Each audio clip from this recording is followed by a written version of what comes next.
పోగులు పెట్టా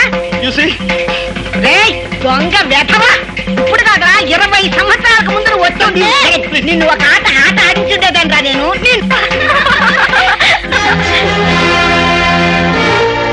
ఏం సార్ వాడు మిమ్మల్ని కూడా రేప్ చేశాడా? Shut up. నా డ్యూటీ కాకపోయినా ఏదో ఆడపిల్లలు ప్రమాదంలో ఉన్నారని ఫోన్ చేస్తే వెంటనే వచ్చాను. చూసి ఒక పోలీస్ ఆఫీసర్తో ఈ విధంగా వేళాకోళం ఆడటం మంచిది కాదు.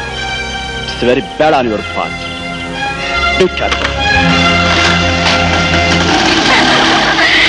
చూసారా, ఒకసారి అయింది, ఇంకా 2 సార్లు. హాస్టల్లో ఉండి నువ్వు చేస్తున్న అల్లరి ఇవన్నమాట. అల్లరేమి డాడీ, అతన్ని 3 సార్లు ఫోన్లు చేస్తానని పందెం కాశాను. చేసి తీరతాను. అసలు నా ఉద్దేశంలో ఈ కాలం అబ్బాయిల్ని జూలోను వాళ్ళ మెదడుని మ్యూజియంలోనూ పెట్టాలి. ఏం మాటలమ్మా అవి? ఇక్కడ నేను ఇంట్లో చూసిన వాళ్ళు ఎవరూ లేరు.